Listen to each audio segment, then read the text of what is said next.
Hello and welcome to another episode of Placeholder NPCs podcast, where we play various tabletop role-playing games of which we will occasionally get the rules incorrect and toe the edge of a complete TPK.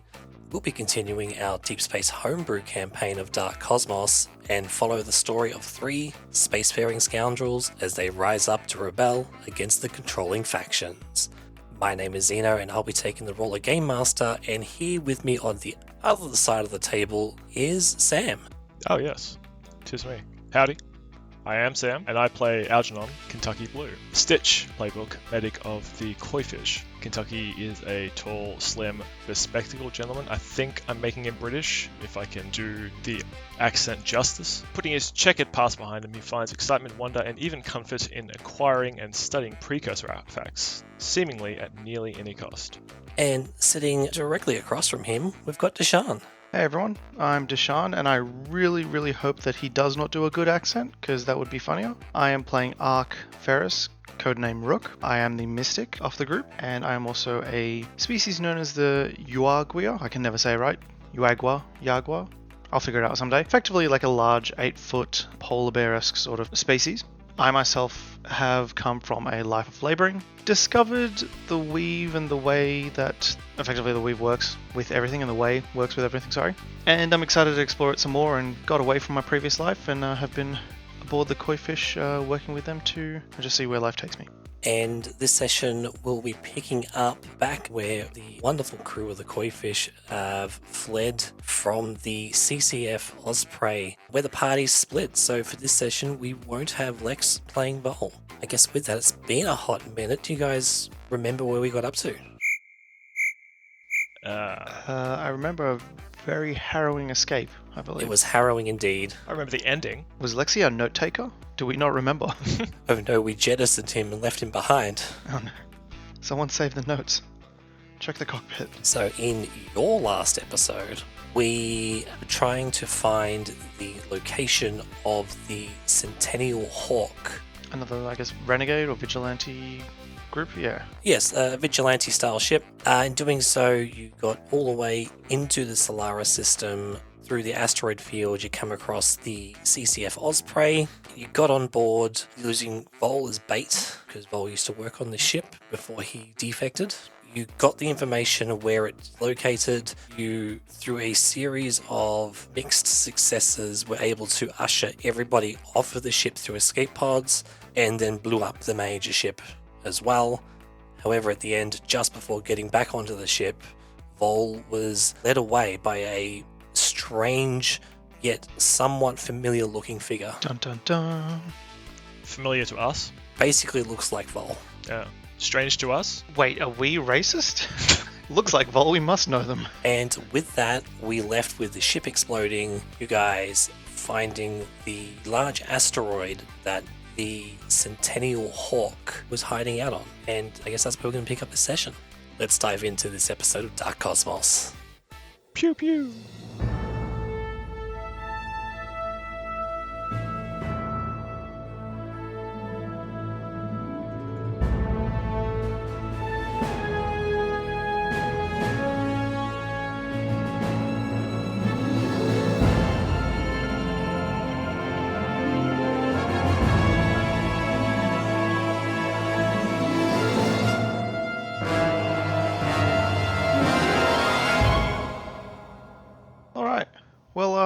Ark managed to get back onto the Coyfish and lead us out of there, but was kind of always like looking back, watching, I guess, his handiwork. Managed to get that detonation finally going off at a key time, and didn't quite notice any of the other individuals who joined us on board. Realized that we had lost Voel, but was still kind of watching the explosions going off from the Osprey. And definitely enamored with it. Just really impressed with my how big my explosions are getting. Kentucky is probably not as distracted by the shiny lights, was actually much more worried about Voel, and was trying to look through the explosions and fireworks to see if any sort of escape pod or vessel managed to leave the exploding ship after us. Kentucky was definitely keeping an eye out to try and see, hoping that someone else had escaped with Voel. I'm not sure if he actually saw anything. but he is definitely going to be pretty quick to try and come up with some sort of plan to track him. Don't think it's a situation of trying to see if anyone is ejecting from the exploding wreckage. It's more a fact that there are a lot of escape pods being ejected from this wreckage. That is true, but I recall you saying that last session we played that most of them were gone by the time we were leaving. That's why we left at the last second, because we... Yeah, additionally, the explosions themselves happened at the generators and the power center like that, so it wasn't specifically trying to blow up the entirety of the ship. It was very much just to immobilize it more than anything. So it's not like a giant explosion sort of thing, yeah. Is that what we did, though? Like, I know that was what we planned, but I feel like... Yeah, we did something with the power, and there was a countdown. And what was that countdown for? I think that was more to time it for us to be able to get back to the ship. Before what? For Ark, you remember you got onto the ship and set up explosions in their main generator, which caused the entire thing to explode. Oh, the entire ship. Bigger than I thought. So your countdown timer, you hooked up the trigger to a doorway closing mechanism, and after the fourth time that doorway closed, the ship would explode. Oh, yeah. And it did as you were leaving. That it did. At this point, there is the big explosion going, there's debris going everywhere. In your attempts to get out of there quickly, Triv is currently flying the ship. They're, having to dodge and weave. It is very hard to see which escape pods are jettisoning off in which direction. On our way out, assuming I still had the gear that I had last during the session itself, would I be able to listen in on the communicator and just see if I can hear anything about a fugitive, a hostage, some information about some of the escape pods that got away, if not specifically Voel's? You can listen in. Most of the audio you're getting is basically sirens and to abandon ship. There is no chatter, there is no one caring about niceties, it's get the hell out of here, get everyone safe. Yeah, fair. Okay. But in that, Triv is able to pilot your ship away from the exploding wreckage and into this large asteroid that's currently encircling the star of the system in the asteroid field. You come across the ship known as the Centennial Hawk, which has been hiding out here from the Concordant. As you land, there's no atmosphere around this asteroid, so going outside will require you to put on a spacesuit. You get a hail coming over your intercom. Is it a frequency or encrypted of any sort? Would we have known the source of it? It's standard frequency, very short range sensors. Okay, so it's pretty... So very short range transmission. Most likely it's coming from the Centennial Hawk. Okay, just with Voel missing, I am sort of helping out in the cockpit a bit more. I'll answer, but I'll just effectively answer and just go, Hello? Hello? Who is this? Just putting on the stupidest voice I can think of. British. Yeah. Very.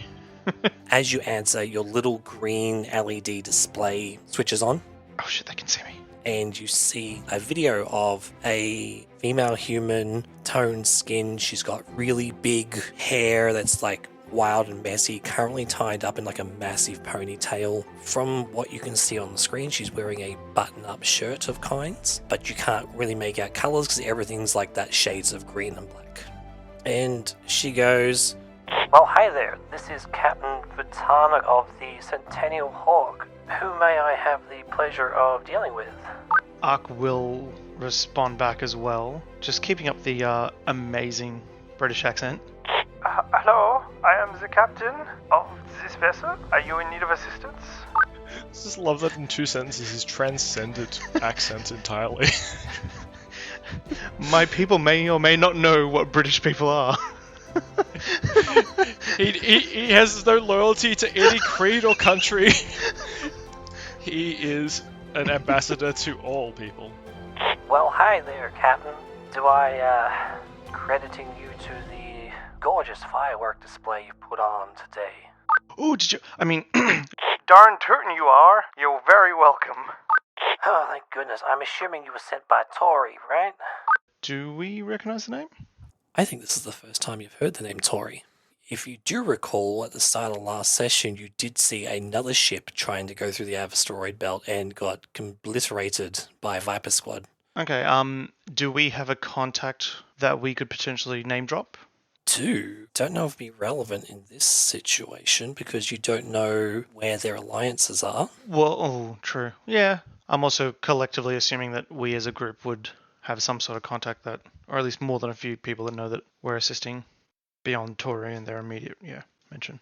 Maybe not, because we picked up this job on the back of some concordant guards back on the planet Viren when you got them absolutely shit-faced drunk. So, okay, so sidebar, I guess. As a group, we're helping. What's the term? Not renegades. Rebels. As a group, we're assisting the rebels, but we just do it in a non-rebel group related capacity. Like, are we more just, hey, we're going to help the rebels because they're not the concordants? At this point, you've really been kind of like independent so far. Oh, okay. Okay, fair. So I'll kind of just dropped the act a little bit, just still being in awe at the fact that they liked my fireworks and the explosions that went off. And, don't really know a Tory, but we did hear there were some rebels in trouble, so... Well, I doubt this place is going to be safe much longer. Those concordant are going to send out more people here to clean up this wreckage, and looking at our current proximity, we're getting pretty close to the funnel, and I don't want to be near that anytime soon. And looking out past this asteroid, what you guys can see and what's known about the system, and you would all know this too, the main star of the Solaris system has a really tiny black hole orbiting right above it. And this little black hole is currently drawing in like plasma and energy from this star, and it swirls around its event horizon, forming the shape of like a giant funnel going into the black hole itself. So it must be quite noticeable, as it is. Yes, it's very noticeable. It's like one of the key features of this system.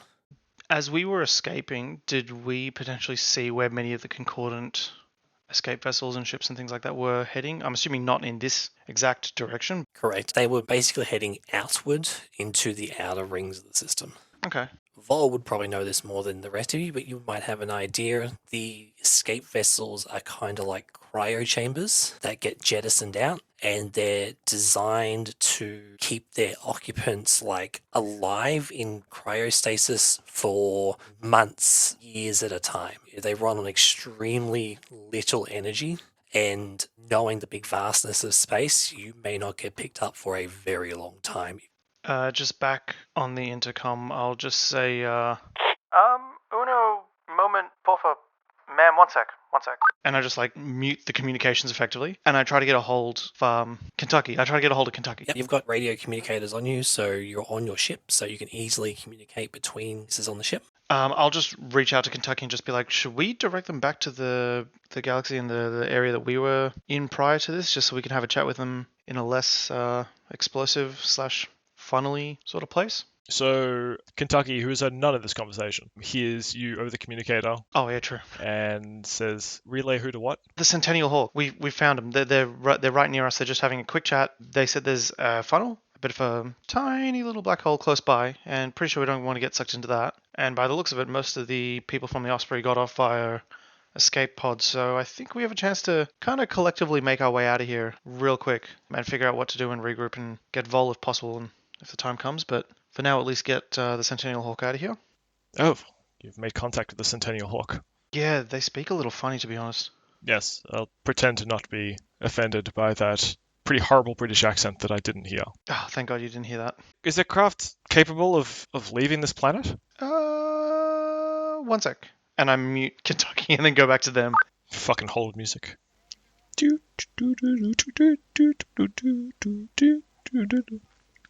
you guys actually able to get out of here? Or are you stuck? Well, I don't know, Sugar Pop.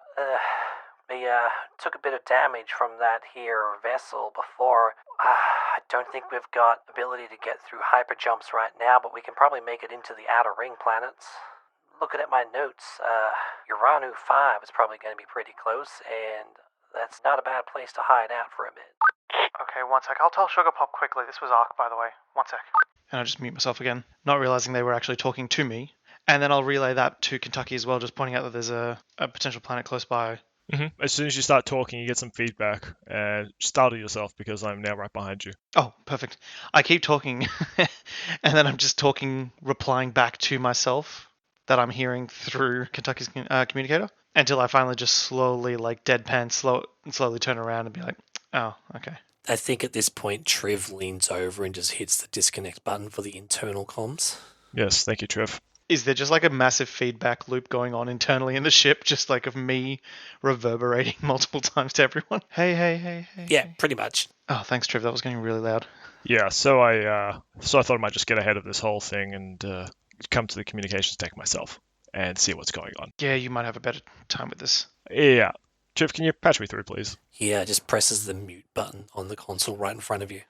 How long can we stay here before we're in imminent danger?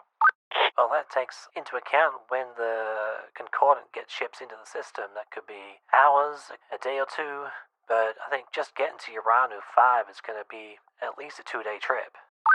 And if we do get intercepted by the Concordant, it's not like your craft is in any condition to escape. True that, but I think we better our chances out there than cooped up in a little old astrofield. Looking at Kentucky, I just say, what do you think, Sugar Pop? What's happened to you? Nothing, Sugar. Oh, God. I'm sorry, is my accent throwing you off by any chance? You know you haven't got me on mute, right? Oh, one second. Oh, that was close. What do you want to do? I can still hear you.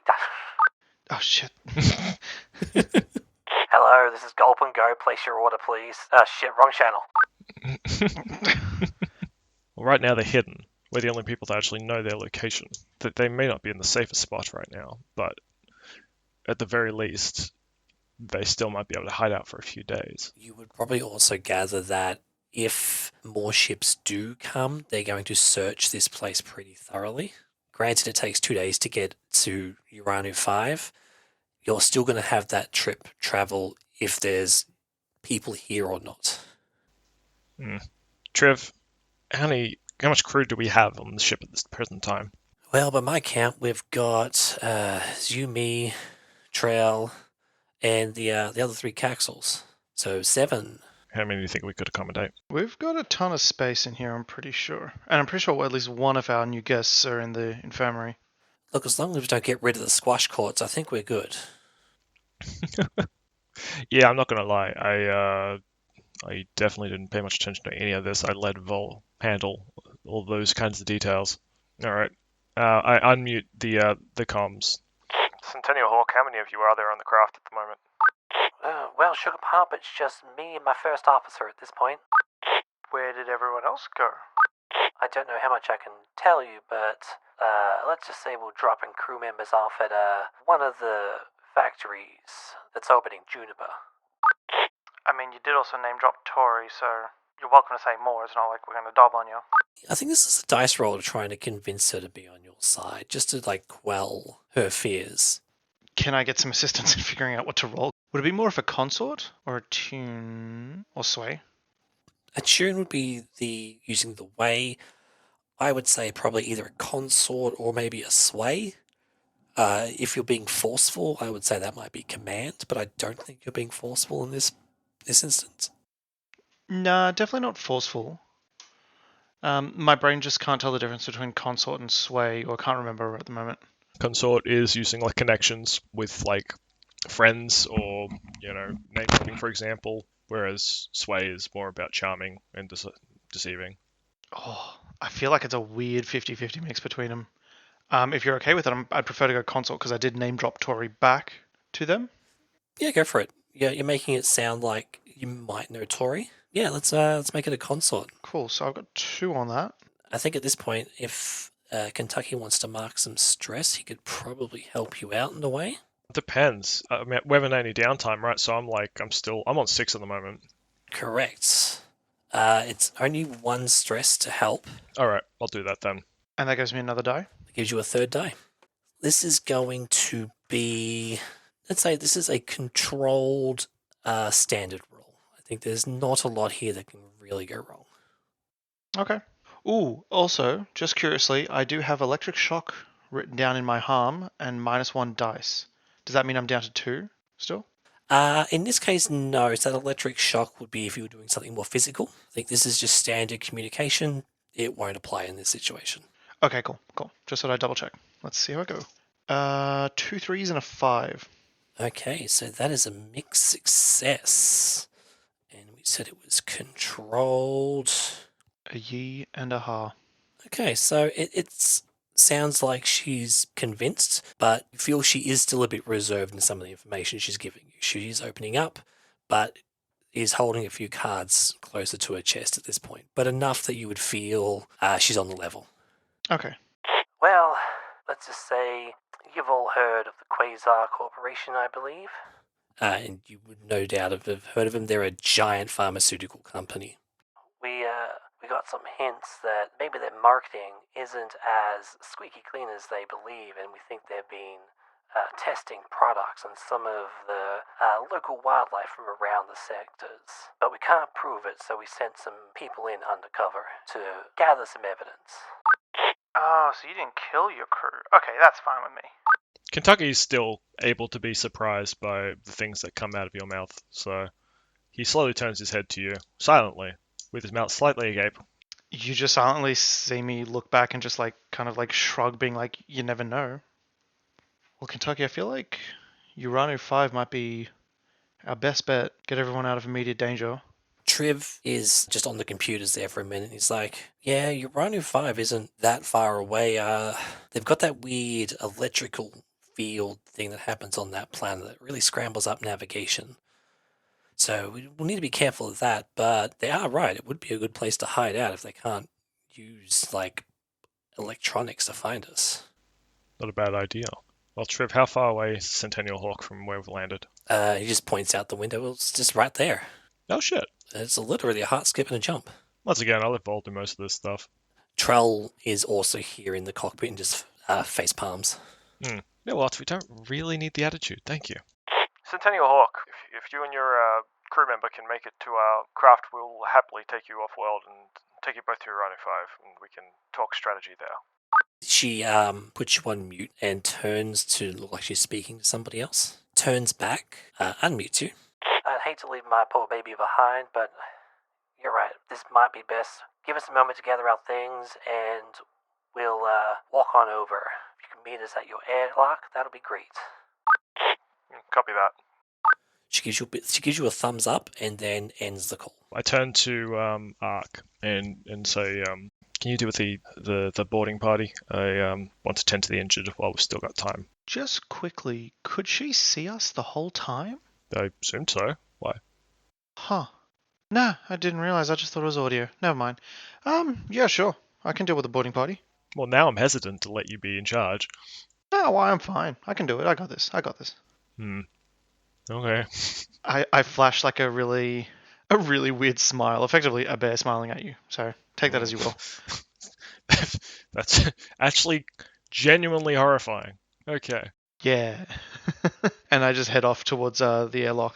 As Ark heads off, you see Troll there signing back to you, saying, I'll go take care of the engines. And then he heads off himself, which just leaves you and Trev here in the cockpit at this point. And Trev starts to put in navigation routes into the computer.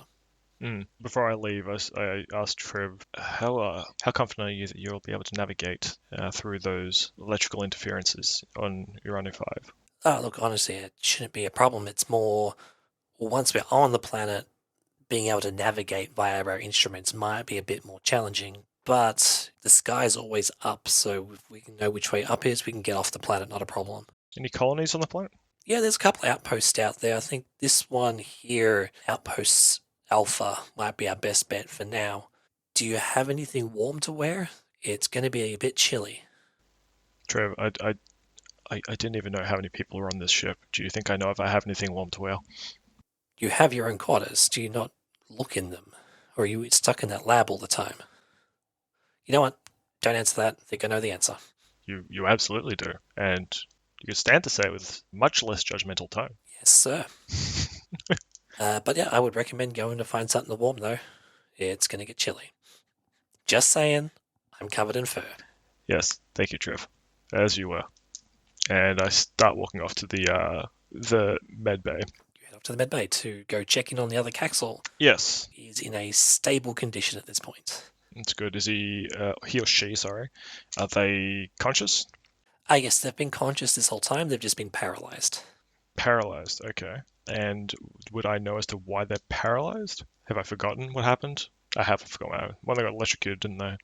They did, brute electrical interference. Still seems like something I should be checking up on, yeah. I think you go and tend to them. Ark, we head down to the airlocks. After about half an hour, you see these two lumbering spacesuits walk on up and kind of like wave to the door to gain access. There is a 5.5-foot tall one, and then a lumbering 8-foot tall, very stocky build figure. The 5.5-foot tall one, is that the one that I recognized from their camera? Looking through, you can just make out through their reflective visor that there is that female face. Perfect. I let them into the airlock and pressurize it again, whatever I need to do to get them in so they can get oxygen, and then open up. When they open up, they will see me in slightly outdated religious clothes, but there is also a blaster pistol at my waist. For context, I will see that there is a second blaster pistol that they cannot see, hidden deep in my furs. In the first part. In the Ferris. In the furs. The doors open up. There's a little bit of that, steamy gas that comes through from the pressure difference. They unclip their astronauty kind of helmet. She takes it off, flips her hair free. She's like, "Wait, thank you, Sugar Pup." It's still Rook, but you're welcome. Rook. I'll do my best to call you by that name, Rook. You may call me Captain Fu. Captain Fu. And this here is my first mate and associate. And the bigger figure takes off their helmet, and it is another Yugwa. Looks at you, gives you a bit of a nod, then just gives like the Wookiee growl. Did the captain give a name for them? Where's my manners? I am so sorry. This here is Whiffy. He's travelled with me for quite a while, so he knows a thing or two about getting about these areas. And Whiffy again gives you the... Yeah, I kind of trill back at them. Not at them, but like to them. I'm not going to attempt it here because there is a 50-50 chance that my Wookiee noise will come out horrendous, so... Coward. I'll catch up with Lex and get him to record some for you, and we'll just put him in post. Cool. We need to get like 18 different versions from him just for the different Yaguya that we come across. They take a moment, they get changed out of their spacesuits. Captain Fu, now that you can see her in her entirety, she's kind of got the khaki-coloured button-up shirt, but instead of it going buttoned all the way down, she's kind of got the bottoms tied together so it forms a bit of a crop top. And then she's got these like military-grade camo pants, big, thick, chunky black boots. And Whiffy is muscular. He is sporting a leather-studded cap, no shirt, but he's wearing a leather harness which has his blaster pistols latched into it, and really, really baggy black pants that has a heaps of like belts and straps just going everywhere, and like a gajillion pockets all over this thing. Sorry, just quickly, did you say he was wearing a cap underneath his space helmet? They've gotten changed now. They've gotten out of the... Oh, okay. I'm just imagining he takes off the helmet and there's like a full-on like pirate hat sort of thing on top. We're going with that. He takes off his helmet and there's a little leather-studded cap still on. Nice.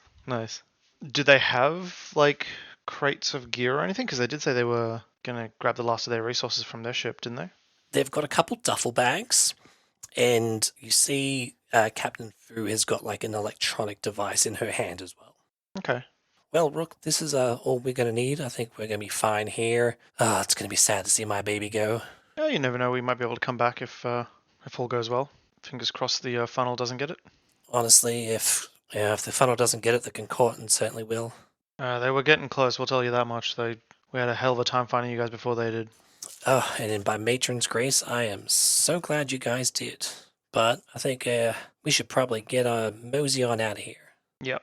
If you got any perishables, kitchen's down that way, cargo bay's down that way. I think we're already on our way out, so grab a seat and we'll see how we go. Crossfade into a travel montage of the Coyfish taking off from this tiny asteroid and heading off into space, going around the many, many moons of Juniper. It's a solid 2 days travel to go around this, gigantic planet, and then you come across the frozen planet of Uranu 5. You touch down safely, and it is just a blanket of snow and ice as far as the eye can see. But this is going to kick off into our downtime area. We've got a few mechanics to go through first before we kick off into a few other things. The first being the outcome of your current mission. I'm going to say, I reckon this was a small job that you picked up, even though it had big outcomes. In your travels, you were able to pick up 4 creds. Your ship currently has 4 credits assigned to it. That means each of you will get 2 credits each. Do we happen to know, without Voel here, how many creds the ship had total? It has 4 on it currently. Oh, it's just the 4, okay. There's 4 credits, so a credit isn't $1, it's a large sum of cash. A single credit is a fortnight's salary. Yeah, fair. You can spend money on little things here and there and not worry about using up your credits. So if you're like, oh, I'm just going to buy a beer or a drink, you just waive that off. But when we get into bigger things, you'll start to spend and use credits. But for now, you both have 2 credits on you personally, and then there's 4 credits on the ship itself. Okay. And so 4 on the ship, 2 each personally, and so obviously there are ways to spend credits on your ship, but how do we go about like mechanically? Like what can we use our credits for our personal characters? So credits will generally come through in downtime. The most common way you can use your credits is if you want to do additional downtime activities. So you're both going to get 2 activities each to start with at no cost. And if you want to do extras, they're going to cost you a credit each. Or if you do a downtime activity and you're not happy with the result, you can spend a credit to bump it up to the next level in the results. So you can go from a failure to a mixed success, or a mixed success to a full success. Yeah, okay. Now let's have a look at the heat you have gathered in this system. I would say this was a very loud and chaotic experience. What? It's a little biased. So you're going to gain at least 4 heat from that. Yeah. You didn't kill any citizens, but you did do some major property damage, so you're going to gain an additional 2 heat from that. Yeah. That is a very low bar, just saying. What happens if we killed people as well? Would that have been... I think that would have come in under the massive property damage as well. Yeah, okay. So you're saying that at this point, no wrong answers. Correct. And let me just check, because you got off your Spark of Rebellion, which is going to gain you another 2 heat on top of that. Oh, yeah. So we're on 8? So that is 8 heat, which puts you at the first wanted level in this system. Super hot. Now, if you want to try and clear heats and reduce your wanted level, there is a downtime activity for that. But I think before we get into that one, I'm going to need someone to roll a d6 for an entanglement roll. This will give me an indication of what might happen during this downtime period. Sammy, I've already done a roll. You can roll someone. Oh, thanks, man. Welcome. See how nice we are to each other when Vol's not here? Yeah, I mean, I'm still nice. It just seems to be you two. I don't like when you're together. Yeah, I'm pretty standard. Oh. I'm a good boy. And I rolled a 3. Roll a 3. Okay, 3 is interrogation. Okay, I'm going to keep that one in my back pocket for now, so you'll find out what that is a bit later. I'm not screwed. Not yet. Yeah. And as we land here on the planet, you feel free to go into this conversation and dialogues. Feel free to start pulling out downtime activities or start planning for things you want to do in the future. Ooh, Actually, I should probably also say, don't feel like you need to stay on this planet as well. Again, we've got time. If you want to travel to another sector to take care of something, you're more than welcome to do so. I definitely want to do something as far as clearing my harm goes, because I do still have a harm and I am quite stressed out. Can I look around this planet to find a purveyor of, let's say, cheap goods? Effectively luxurious but cheap goods. So it could be secondhand, could be fake, things like that.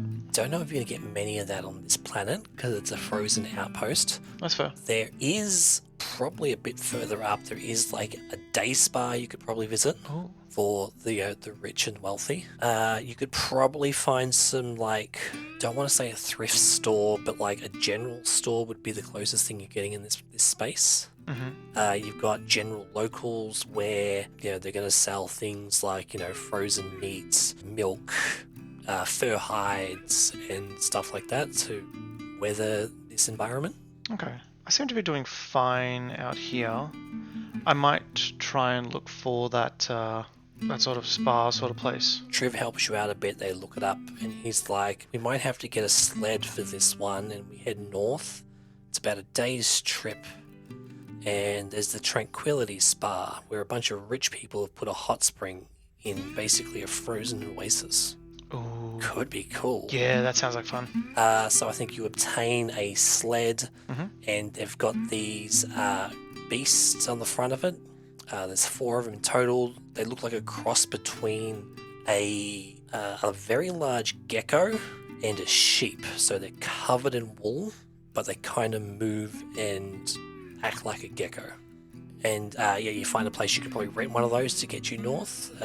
Trev's like, this is probably the best way to navigate up there, since all the electricals are a bit heebie-jeebie at the moment. Do I see if there are any other like rich type looking people around that are taking more than one, just as like a statement, or is it very much just one person comes by, grabs one and goes? Let's say, I think you look over it and there's like a rich posh Avali has been set up. Now Avali's are very small and they've got like 6 just pulling his one sled.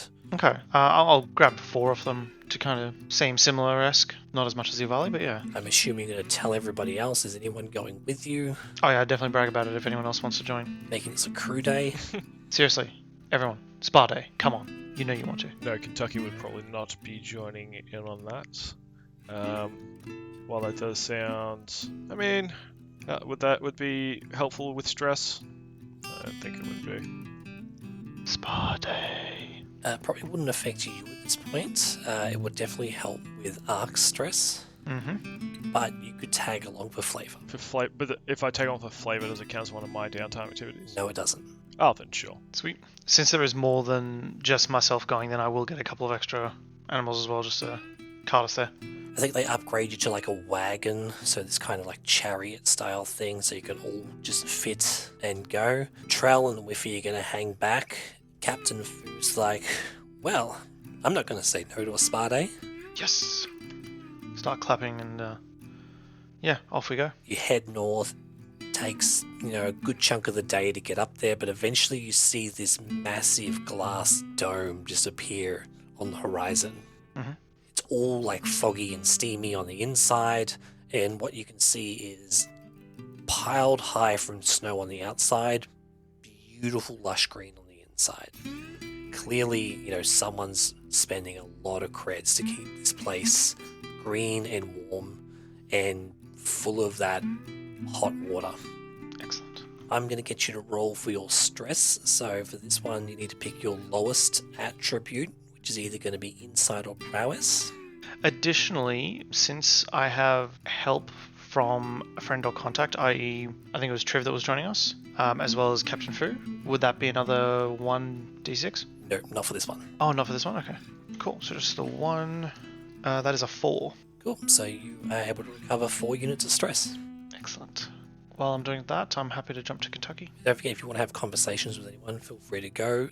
Oh yeah, I'll probably pick Captain Fu's brain a bit and just see how they're doing, see how their crew operates, kind of comparing them to us and how off the cuff we are, and seeing if they're as chaotic as we are and things like that.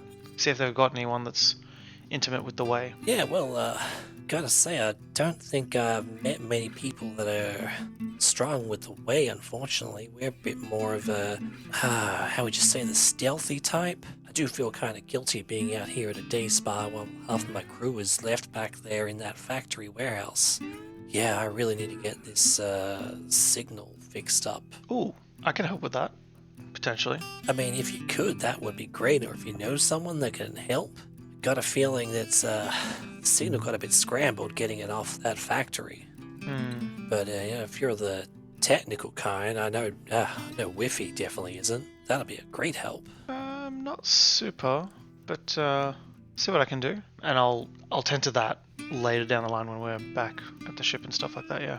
I was just gonna say, yeah, I'll just continue chatting with them about their crew's exploits. I discussed that we also had an individual on the ship. I don't really go into detail about Voel, not as a way of to try and forget them, but more just I'm still a bit cautious. I did notice that Voel was a bit chummy with some of the Concordant, and we do know a bit about his past, or their past, sorry. Not really knowing how others might react to a former Concordant individual. Not wanting to give away too much there. I think she kind of gives you a sentiment of we're always trying to recruit people. Sometimes it's better to convert than to kill. Yeah, fair. I kind of agree with that, and agree that that is a good sentiment. There are some good people there that are just trying to get away. She kind of goes, well, Rook, I've not seen you guys around much. Are you affiliated with any groups or syndicates by any chance? To be honest, not a clue. I feel like most of that was Vol's department, or at least we assumed that they knew where they were going. Is Vol one of those little Caxel fellas you've got running around the ship? No, that's the individual that we unfortunately left behind. Oh, sugar, I'm sorry. I didn't mean to hit a nerve or anything. I hope I've not put my foot in it.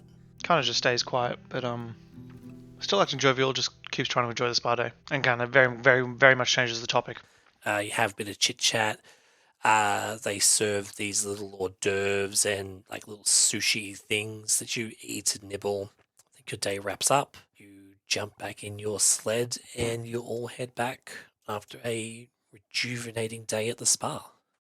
You arrive back. Trell and Whiffy have been refueling, stocking up on the supplies they can get while you're all away. And what would you guys like to do next? Kentucky, do you want to do something? Yeah, look, I'm trying to think about my vice. So your vice is the weird. I was reading into it, and like the idea is it's not just about the weird, it's like something specific in that category of weird. Your vices don't change as long as they stay weird. Like, it's something that is weird. And I was thinking, like initially it was the obsession of the artifacts, but I think that's really more of a character trait than a vice. Like, I did indulge it last time when I kind of like locked myself in the lab to study it.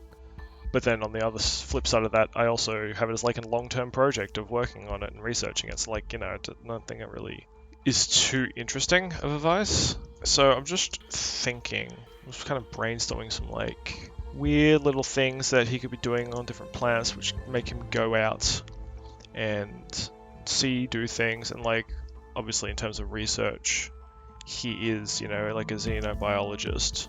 His primary interests are in the artifacts. His medical expertise is in xenobiology and like the different species out there and the research involved. And I think what would be weird and macabre and like a little fucked up is if Kentucky kept a collection of bones. The rarer or closer to extinction, the better. And that is probably something that he would, like if he goes out to a new planet, for example, he could either go down to the market and see if he can find like somewhere to trade for something of that nature, or he could look at local fauna and see if there's any new species that he hasn't seen before and acquire it. Okay, yep. Yeah, does that work? We can definitely do something like that. Okay. I think that fits well. Cool. So Kentucky's probably like he's really, really stressed out with all that's happened. He's actually very, very worried about what's happened to Voel. The mission was a success, of course, but now we're kind of in limbo and need to make decisions on what to do next. Like we've taken on a couple of passengers and saved them from the funnel, thankfully. But as for what to do next, I guess we don't really decide things on our own. It's usually like the three of us making these decisions together. So without Vol to weigh in, it's a bit weird. So yeah, after everything, Kentucky's pretty stressed out and he needs to indulge in his vice. So he's going to go out into the market and try and talk his way into maybe what ends up being, like more of an under the table kind of deal, because, the good rare stuff is rarely out in the open for sale. You find one of these small It's not a market store. It's a very small shop. You find a lot of these shops are very cramped on the inside because having a lot of space is a lot harder to heat. So I think everywhere you've gone into, it's very cramped. It's very cluttered. I think you come across a place. It's called the Butcher. At first glance, just hanging outside of this one is just a whole bunch of like your typical frozen leg of lamb. There's a pig's head, all different cuts of meat you can buy. It's very cold outside, so there's no need for freezers. They just literally just hang it up outside and it stays perfectly frozen.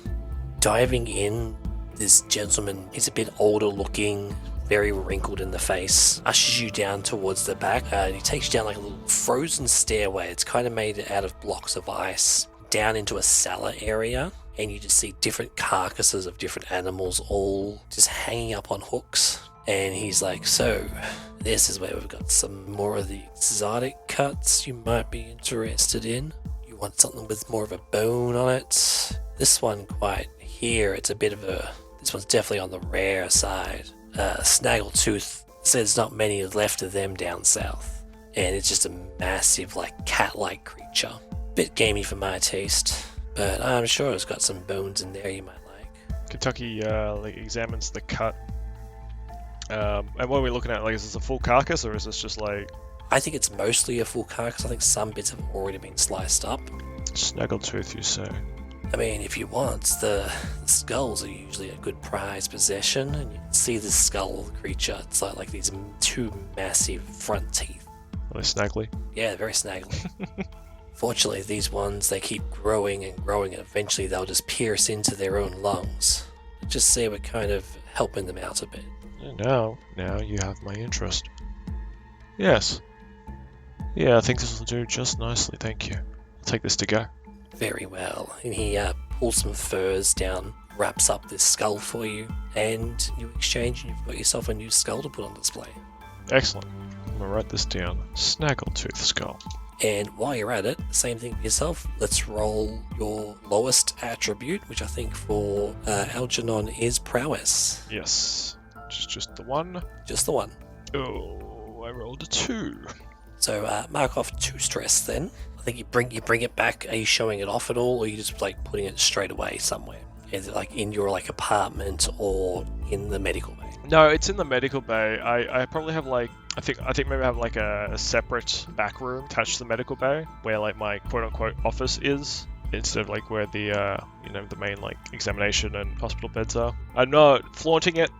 Kentucky doesn't really care about what people think of it. We're just not looking to draw attention to it either. But he just walks in with a butchered skull of a snaggletooth into his office. I think while you're doing that, Trell walks in, looks at it, and signs to you. That's a gnarly looking skull. Kentucky smirks and says, "Thank you, Trell. Glad you can appreciate the finer things." I have a throwaway comment telling him what I learned about the teeth growing and piercing the lungs. He signs back to you. It's like, that's crazy, and then just heads off back to the engine room. It was a wise choice. Good to cut your losses. Alright, that's me indulging my vice. I think in the past, Rook might have seen some of these pieces that Kentucky's brought back, and it was a bit jarring at first, but I've kind of just like gotten used to it, of like, that's weird, that's cool, that one's spiky. Like, just over time, just... I definitely have a Yugar spine in my collection. Absolutely. I don't know if I've seen that one. Sorry, I can show you later. I think maybe in one of the nights while you're sitting around, like, having a meal, Fu speaks up. So, did you guys say you might be able to help me with my recording, descrambling, whatever the technical term is for it? And she's holding this electronic disc device in her hand. Like I said, I do feel kind of guilty that we just had a spa day. I have heard on some of the radio chatter that there is some more concordance in the sector, not necessarily around us at the moment, but I've still got people out there, and I need to know what's on this thing, and potentially get it back to Tori. He's going to really want that information. Yeah, sure. I mean, I'm happy to work on that. What would that be considered a downtime activity? It would, yes. This would be the acquire an asset activity. Oh, okay. Unless you want to have a crack at doing something yourself, but risk damaging and losing whatever's on this disc. No, I'm happy to attempt to acquire an asset. What's our current quality? Current quality is 1. Oof. Oh, okay, -1. Jeez. Yes, you just 1. It's because you're at a very low. You're just starting out. You don't really have an alliances. You don't have that much of a name for yourselves, so you're not that high up on the tier list. Yeah, but as a crew quality of 1, our result would be -1. That would be the quality of the asset. Oh, I get what you mean. Sorry, not the what we could potentially solve. Okay, yeah. Correct. So you still roll. You'll be able, depending on what you roll, an outcome will come of that, but you're going to have not as good quality. Yeah. Fair enough. I understand. Yeah, I tell you what. Let's get Trivian on this as well. Between the two of us, we're pretty good with tech. Got a question for you. Yes. How good is Ark's memory? Especially for like perception memory of things that they've seen around them. It would be decent. Maybe not specifically like perfect recall or anything like that, but very much like Ark doesn't just see the item, but can also tend to linger and see how the way interacts with the item. Kind of seeing that resonance or seeing that like afterglow caused by the way kind of piques Ark's mind as far as remembering things. Okay, so more way-based things would most likely stay in your memory. Yeah. Okay, cool, that's okay. But yeah, I'll attempt to use acquire asset and assist with that potential item. Alrighty, let's acquire an asset. So you've got a crew quality of 1, which will give you a single dice. Which dice is not being mean right now? Curious because I asked it before with the Indulge Vice thing, but above the downtime area, it mentions for any downtime roll add a +1d to the roll if you get help from a friend or contact. Is utilizing Triv as a person who can also assist with the technology side of things potentially getting help from a friend or contact? He is technically a contact, but they're more of a mechanics contact. I will give you this one. You do have black market contacts as your crew feature. So if you want to make up a black market contact, you definitely can. I will also let you know you do have a known contact called Ada Black, who is a famous performer. Going back into the first episode, you saw posters advertising a concert on the planet X, which was like an underground tech-savvy kind of DJ set. Oh. Yeah, I'd be willing to utilize that contact. It is on the planet X, which will take some time to get to, or you can try and send a message out, but you won't get a response straight away. I'll turn to Captain Fu and just advise them that we might have someone who can help with this if they can hold on. I mean, obviously we're still not going anywhere just yet, but let me send out a message to some contacts and see if they can make their way over to us and help out. Well, sure thing. Rook will take any help we can. Just gotta need to make sure that this communique that you're sending is, let's say, private and secret. Oh, yes, definitely. We don't want our communique to be intercepted by the Concordant in any way. That would definitely put my crew at risk. No, I understand. On top of that, I'll keep the communique like kind of devoid of any major information, as a just in case. So you're sending out a message to the wonderful Miss Ada Black. Mm-hmm. Yep. What are you putting in your letter? Sorry, your email, because the entire sector still runs off of Excel and email. Oh god, is it one of those like music videos where I open up a phone and they're actually trying to send a message from Microsoft Excel? Yeah, that's totally it, right? Yeah, you've accidentally selected the very bottom cell, so when they go to print the letter out, it prints like a jillion pages. Now, is this contact Ada Black known to myself or known to the crew specifically? Like, it's a crew contact. Okay. So they are a good contact of the three of you as a crew. I'll kind of start the communication to them as sounding like a fan, telling them that we loved their concert on... I'm trying to weave the word coy into it somehow. They coisit? Actually, you know what? Ark is that kind of person, yeah. He will 100% say, like, I absolutely loved your coisit, especially, like, you know, when you were on that other planet, and then kind of refer to where we are, and would love to hear back from you again, kind of thing. So you're just slipping in, we're the Coyfish and we're on this planet. Effectively, yes, yeah. Anything else you want to try and put into that message? Feel free to help out Algernon if you want to help add stuff to this email. Oh no, I'm loving watching him struggle, please. Ada Black, are they a friend of the rebels or just a third party neutral? Switzerland, if you will. They are anti-concordant, but they neutrally facing because they do big shows in different places. Okay. I'll just kind of slip in that this would be a favor to us. Like a favor for us, yeah. That we will repay in kind in the future. You shoot that off. It will take some time for it to come back. What do you mean? Email's instant? Yes, but not in deep space. It's not. Damn, not deep space. But I will get you to give me that dice roll for me. Yes. And it's still just a single? No, you're getting help, so you get an extra dice. That's the whole purpose of this email. That is a 5 and a 4. Cool. So that is standard quality. One more downtime activity for Algernon. Yes.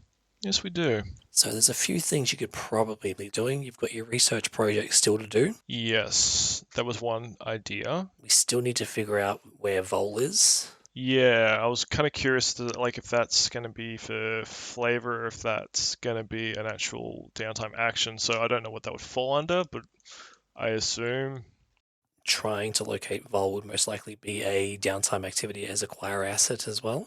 Yeah, okay. Then I think that's definitely what Kentucky will be doing now that he's been able to take the edge off after, boning down. Give me a sort of feeling. How do you think you'd be trying to locate Voel? Yeah, that is a good question. I mean, Kentucky is hands-on. He's not one to completely delegate all menial tasks or anything like that. He knows his way around a ship a little bit. But when it comes to trying to follow the trajectories of multiple escape pods from an origin, he's definitely going to be asking Triv or Trell. Well, I guess Triv is more of the navigation guy, isn't he? More on the mechanical side. So they're really good at fixing engines. Triv is? Both of them. Oh, they both are. Okay. Yeah, shit. Then I guess... One option is, like I said, you do have a set of black market contacts that you might be able to reach out to. If these concordant escape pods, maybe they're tracked and traceable somehow. That's right. I do have ties to the Syndicate, don't I? Yeah, that's actually a good idea. I'm going to be using those contacts network to see if I can locate any of these concordant escape pods that have been found. Bonus points if they're seen to contain an Avali. Do you want to do that via email as well, or do you want to try and leave this planet and go somewhere to meet with those contacts? There's no real reason for us to stay here per se, and I think we should definitely be more active in trying to find Voel as soon as possible. Like right now, we've completed our mission. This is our new mission. So I'm going to say that is probably what I'm going to do. We're going to start making our way to a planet with one of my contacts. I reckon you can probably get back to the planet Viren, where you were there originally. I reckon there's probably some contacts there that you can reach out to. Okay. Would that be with the wanted level that we've got at the moment? Is that wise? I mean... You're only wanted level 1. It has been about 5 days-ish so far, so I reckon that the Concordant is most likely here in this system, but they're going to be near the wreckage, so maybe getting out of this system would be good. In the Viren, in Kep, you don't have a wanted level in Kep yet. Okay, then even better. Yeah, in that case, works on both levels. I say we definitely get to Viren, speak to one of my black market syndicate contacts. Also, just to add to that, Ada Black was on Viren? You believe she might be on Ix. Ix, yeah, which is another sector over. Oh, Ix, sorry, not Viren. Never mind. Triv and Trell get the ship ready. You've still got the 3 Caxels on board. You've got Captain Fu and Whiffy still on board. And we head off to the planet Viren. It's about a week's travel to get there. I would definitely have had at least a couple of conversations with Captain Fu and Whiffy, just to kind of gauge their skill sets, their strengths, and essentially their willingness to pull their weight as part of this crew while we sort out this decryption thing for them. They come across as very capable. Captain Fu seems to be a very good pilot and captain. Well, she's bordering on the same skill level as Voel from what you know of him. And get the idea that Whiffy is the muscle for their little group and party. So they definitely know how to hold their own in combat in a fight. Okay. If the discussion goes there, they might talk about more of the rebels than the rebellion groups that they're part of. In the initial mission to find the Centennial Hawk, that was our very first mission from the start of the game. Where did we get that from again? We overheard it in a diner or something like that, or some Yes, you got a bunch of guards drunk. some concordant guards. Yeah. No, that's where we found out where they were or where to look for them, but we already had the mission to go look for them. I'm saying, where do we get the mission to look for them? The mission to look for them was literally just we heard that a group was in trouble. And when we got more information, we learnt it was the Centennial. Oh, right, because it's right. We started the game on a completely different heist. That's right. Yeah. Okay. Yeah. Yeah, the initial heist wasn't relating to them. It was more the downtime activities after that heist was when we heard about some other rebels in trouble. Yeah. Okay, I'm with you now. So yeah, so we essentially did this as a big fuck you to the Concordant, Very much so. which is very fair. But we have no further plans or use for these people, or need to transport them anywhere outside of what they need or desire. Technically, no, but also there could also be other individuals within the rebel groups that we could then ingratiate ourselves with. Well, that's kind of what I was getting at, because like right now we're talking to them. Maybe it's worth trying to find out more of these rebels. Yeah, effectively we're freelancers trying to find a way in at this point, or we could find a way in if we wanted to, yeah. Yeah, so I think during our conversation, that's probably something that that Kentucky will try and like work into the conversation. We are mercenaries, freelancers, whatever you call it, and our only real allegiance is against the Concordant. So we're obviously quite a skilled up and coming crew, and you probably would be able to vouch for us in that regard. So, etc., etc. Yeah, Captain Boo's definitely on board. I think she's hearing these stories of, you've hit the Concordant archives, you've blown up this ship.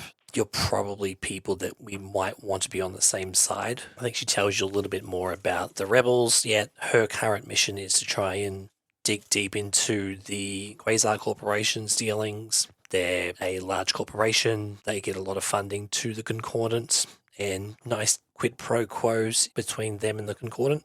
So her current thing is, trying to find means to take them down a bit. Gives you some information about the leader of their group. They're a Navali that goes by the name of Tori Ardaran, and the surname is what gets you.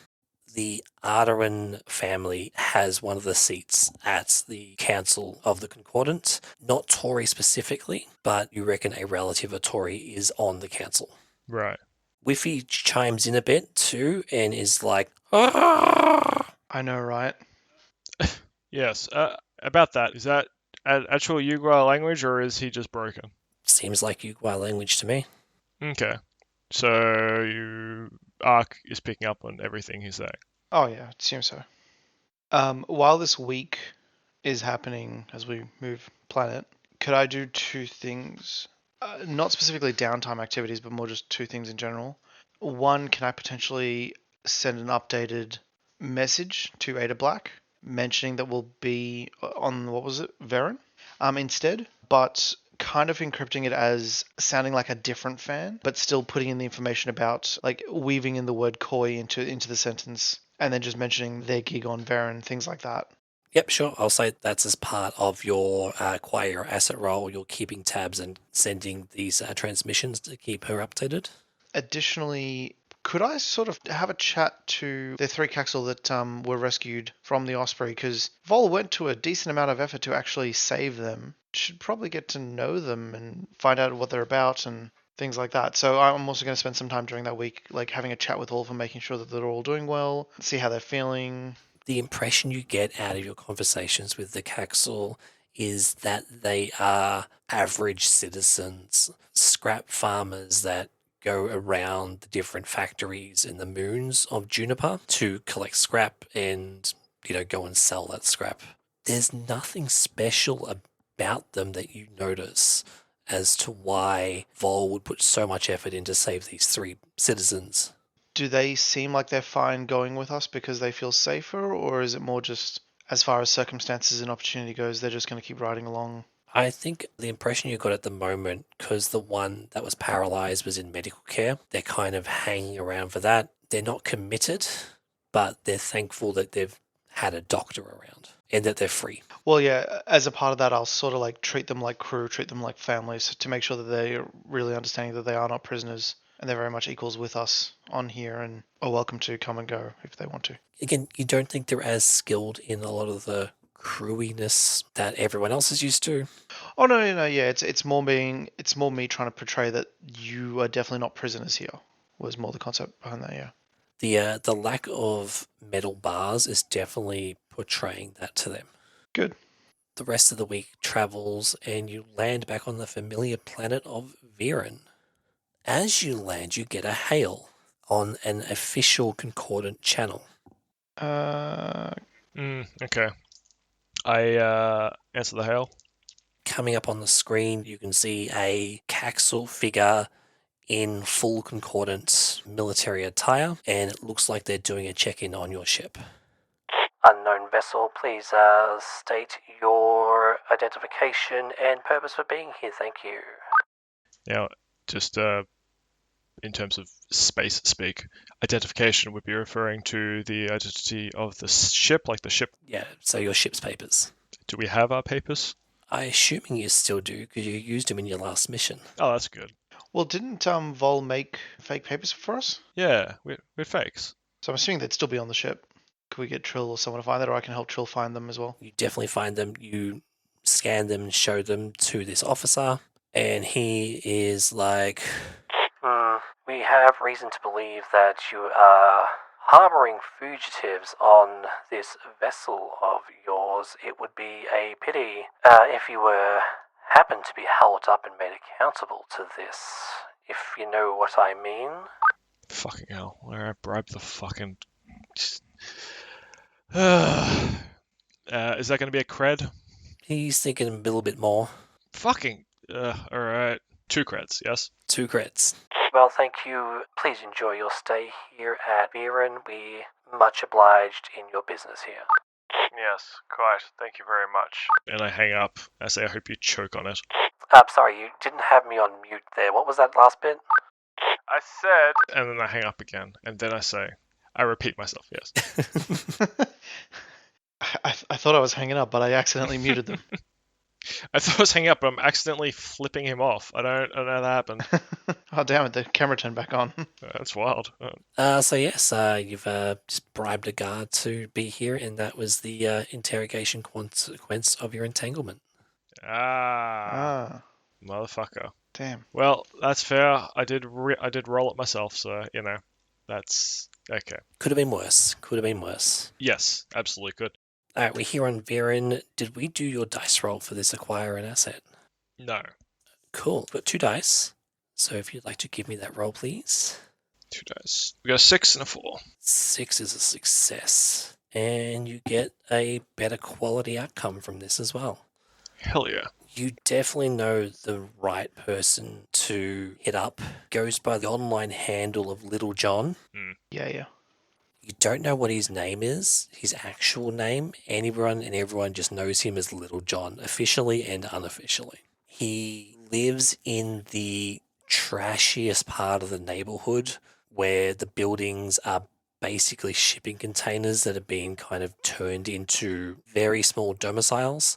You go up, knock on your door, and he's like, Kentucky, it's been a while. Come in, make yourself at home. As you go in, like this very tiny shipping container apartment, it is cram-packed full. He's got like the Matrix style, like 10 different computer monitor screens up on a wall. There's just candy wrappers and soda pop bottles just lying around everywhere. He shoves them aside for you to sit down. He's like, what can I do for the good doctor today? Little John, thank you for your hospitality. Hey, anything for my favorite doctor here. Is anyone else there with you, or is it just you? I think I would have gone alone, mainly because, like, this is probably the part of my life that I'm not so open book about, like, in terms of my past and that kind of stuff. So, yeah, they know where that's where I was going. I was meeting with this contact, but, yeah, I did go alone. Yeah, I would have happily stayed on the ship. Fair enough. Anything I can do, my favorite doctor, and he points at his eyes, and you remember that you've done surgery on the past and replaced both of his eyes with prosthetics that amp up his vision. And they glow that little green dots in both of them. So it's a little unsettling to look at, but he has cool robot eyes. But that's your fault. That's pretty neat.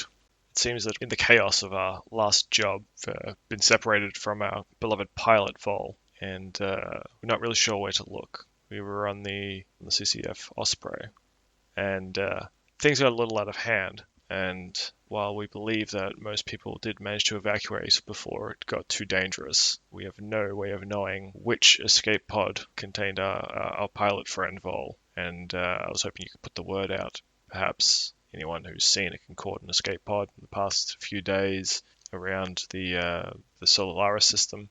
Wait a minute. Taps at his keyboard and brings up a bunch of pictures on the screen. He's like, you're telling me your crew did this job? And you see pictures of the wreckage from local news articles that are starting to surface.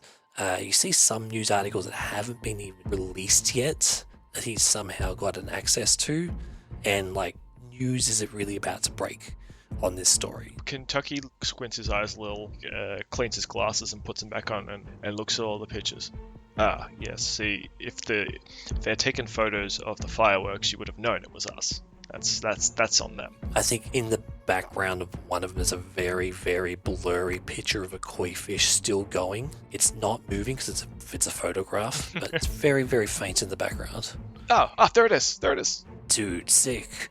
This is going to make all the headlines, but you're clearly not here to brag. Pleasure, can I bestow upon you in response to this hot news you've given me? Yes, quid pro quo and all that. You know, just how the officials do it. Yes, naturally. Look, your information network is vast and covers most of the star systems. I really could use your help, your contacts, anyone who has seen any of these escape pods that contains an Avali. We need locations.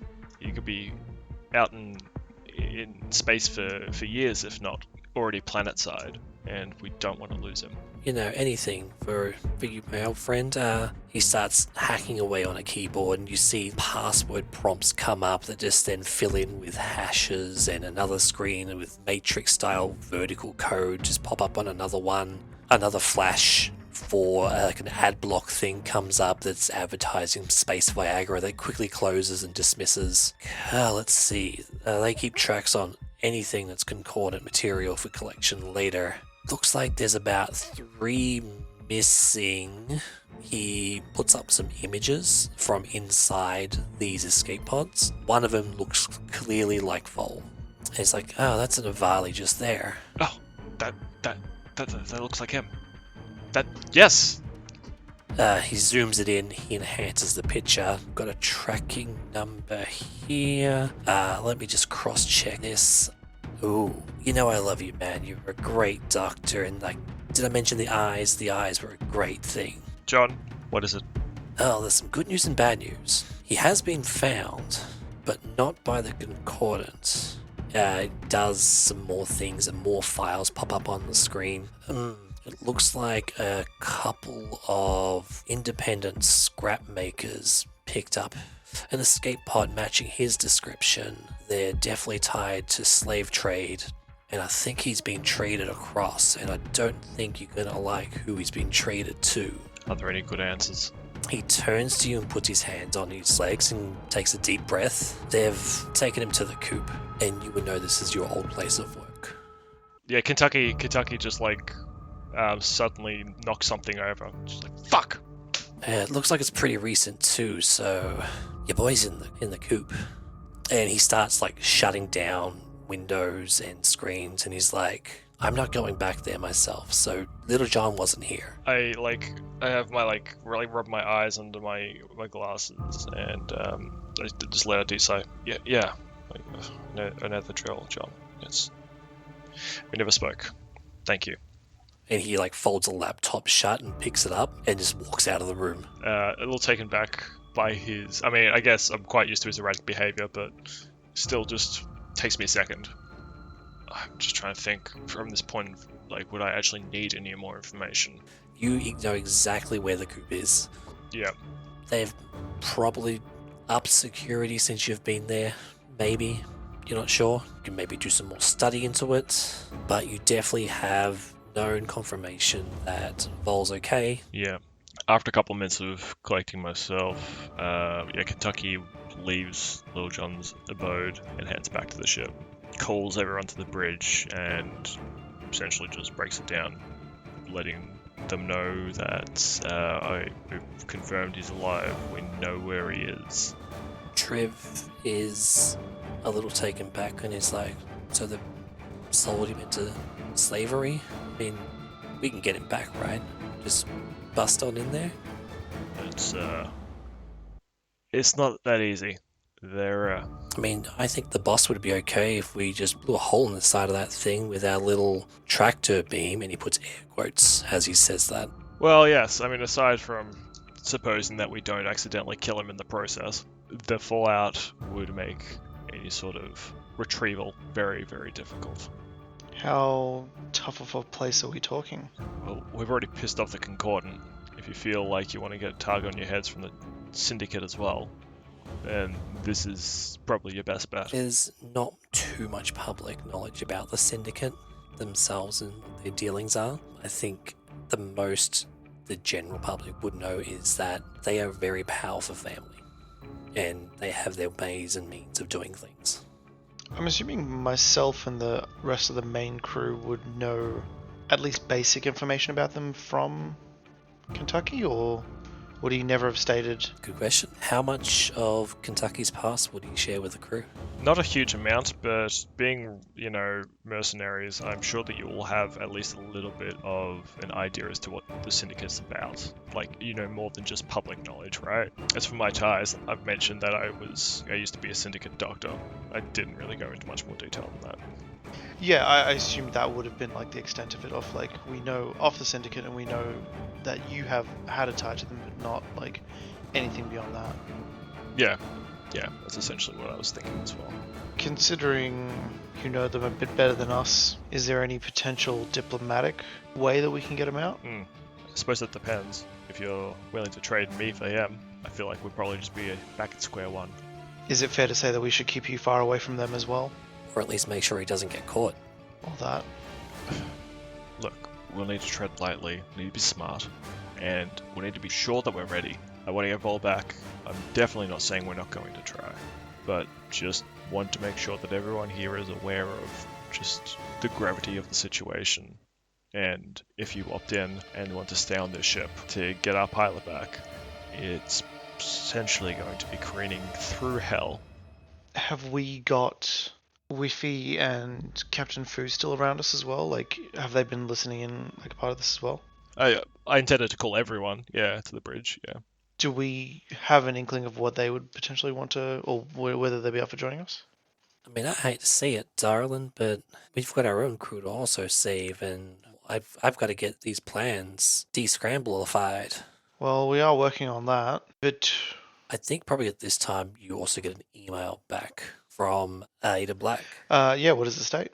In a very flamboyant tone, and you can just hear her words in your head as you're reading it. It's, "Oh, darling, it's so good to hear from a fan. Why don't you drop by my next show and experience it for yourself?"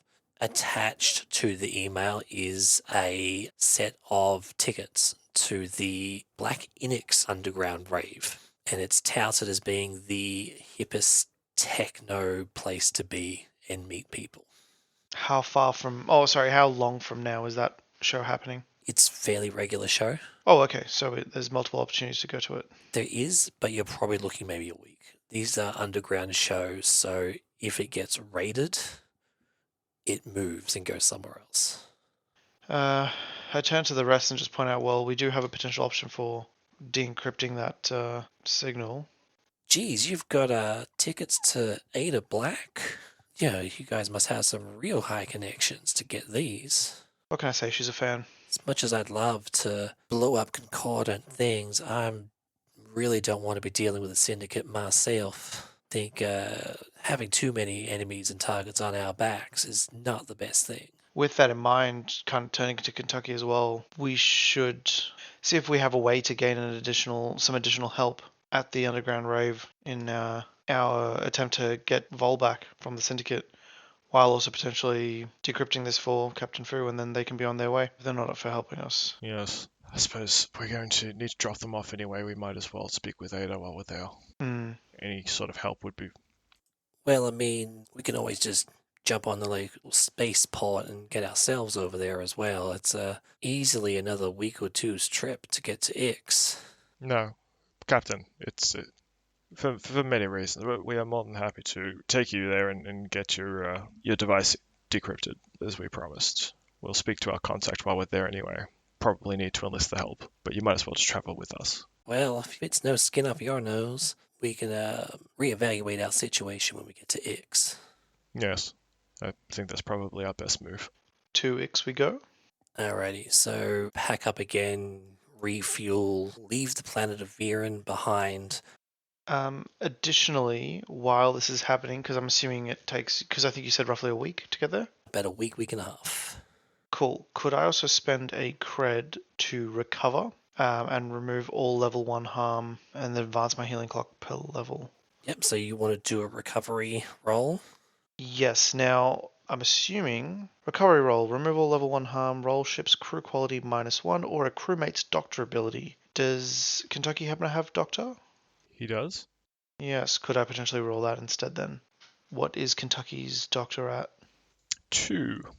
So I'll say you spend your credit on getting some supplies to help with this healing. Yes, yeah, I spent a credit for that because I did Vice and acquire assets before. That was a 3 and a 5. 3 and a 5. So you get to mark 2 points on your healing clock. So when that fills up, you are recovered of all harm. Ah, okay, cool. I get it. Now the catch is if you take another injury, your healing clock will reset back to 0. Ah, okay. So was that me actually doctoring him? Was that the whole idea? Yes, so I believe Ark spent a credit to buy the supplies, the medical equipment needed. Mm-hmm. Yeah. And I think me spent your some time together helping him out. Okay. And out of curiosity, it did say remove all level 1 harm. I currently have a level 2.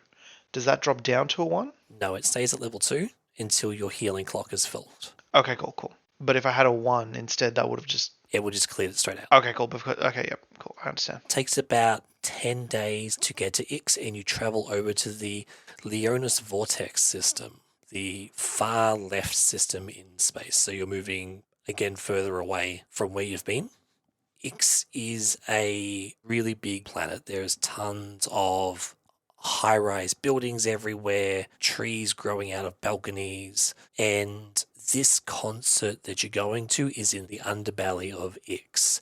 It's in a warehouse district, very secluded, not a lot of public access, so you kind of need to know where this place is to get to it. Just walking up to this warehouse from the outside, you just hear like the techno dubstep beats of doof, doof, doof, doof, doof. And that's where we'll pick up next time as the crew of the Coyfish meet up with their contact Ada Black and maybe work out a plan to rescue Voel.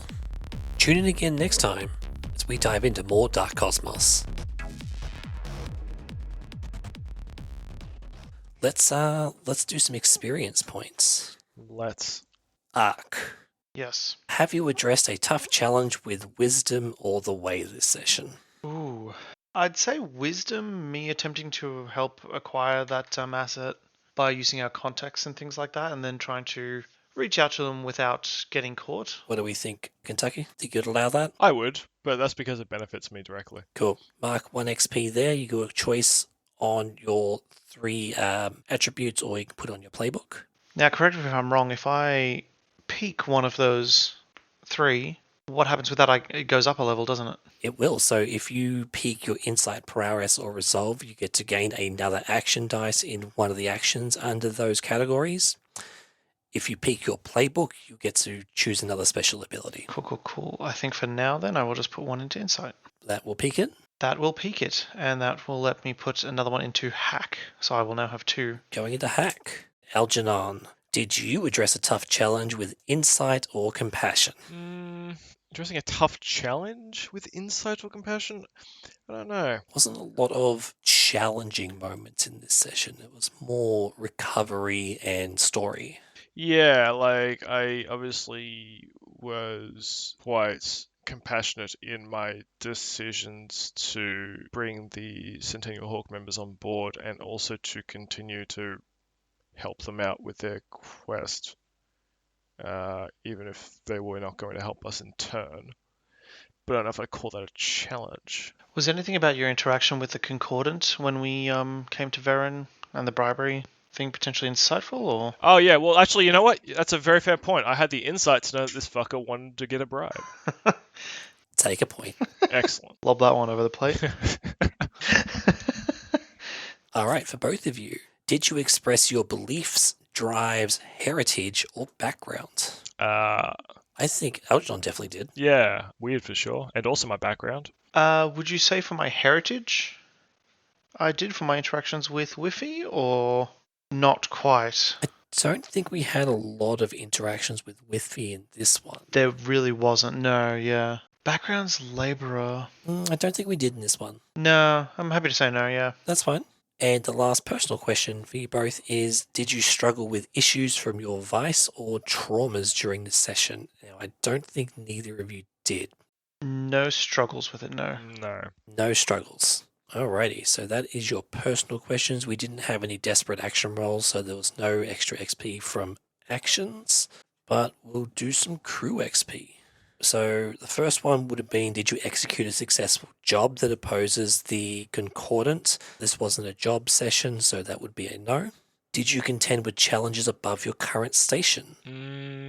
Don't think so. As a crew... Unless you want to count the bribe, that wasn't really a huge challenge. That's what I was going to say. But if it was a challenge that overcame with insight, then I assume it's still a challenge. True. I'd almost say either the bribe or getting Captain Fu and Whiffy to our contacts, because that's something more so than we've done before in the past. I think Captain Fu and Whiffy might be this next question. Oh, okay. Did you bolster your crew's reputation or develop a new one? That's fair.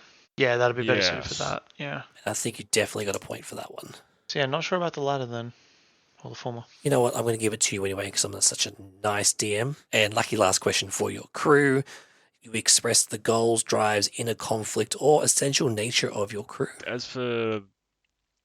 I think in a lot of different ways, yeah. I mean, our drives involved, essentially sticking to the Concordant at every turn, but our essential nature of... It was more of a survivability than Yeah. essential nature from my perspective. Yeah, I mean, that's true. I mean, what about a goal to get Voel back? Does that count? Because it seems to be something that all the crew wants right now. I think you're working towards that. I think that would be a good answer to that question. Yeah. Yeah. Yeah, fair. Excellent. So you've earned 3 extra experience points for the crew, which means your crew has leveled up. Now, this isn't your crew level. You've just gained an extra ability.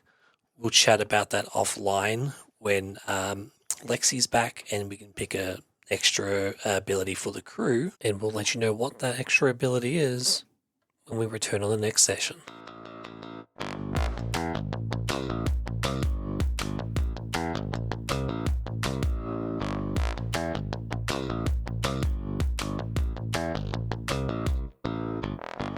Dark Cosmos is a placeholder NPCs podcast.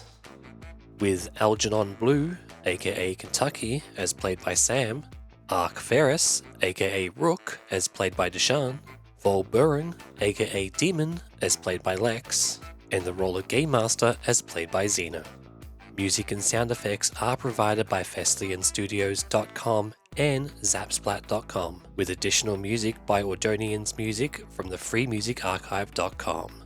If you're enjoying the podcast, please give us a like, share it on your socials, and why not drop a comment to let us know what you're enjoying most.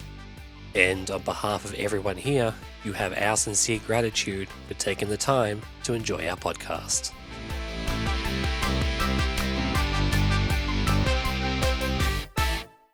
We fade in to see the scene of 2 figures stepping into a rusty old freight elevator.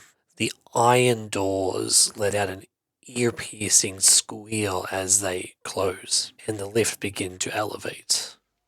The shorter of the two figures, a greasy-looking Avali figure, wearing denim overalls covered with patches and tears, speaks to the taller figure, seemingly continuing on from a conversation that had started prior. Well, here's the file you requested, boss. Everything we got on that new acquisition downstairs. The larger figure, a 6-foot-tall human dressed in fine-looking suit, a red velvet scarf around his neck, holding himself up with a solid black cane, grabs the manila folder from the Avali and replies, "Very good, Victor. You did not say it was my birthday. This is a great surprise. It seems that we have obtained a very valuable asset indeed. Victor, prepare me one of the medbots. I think it's time we extracted a little souvenir from our new assets for the impressive Admiral, just to remind him of just what the Syndicate is capable of obtaining." You got it, boss. By the matron, these elevators are so slow. Why is it taking so long? Get the mechanics to look at ooping the speed. We send metal to space. Why can we not have zippy elevator?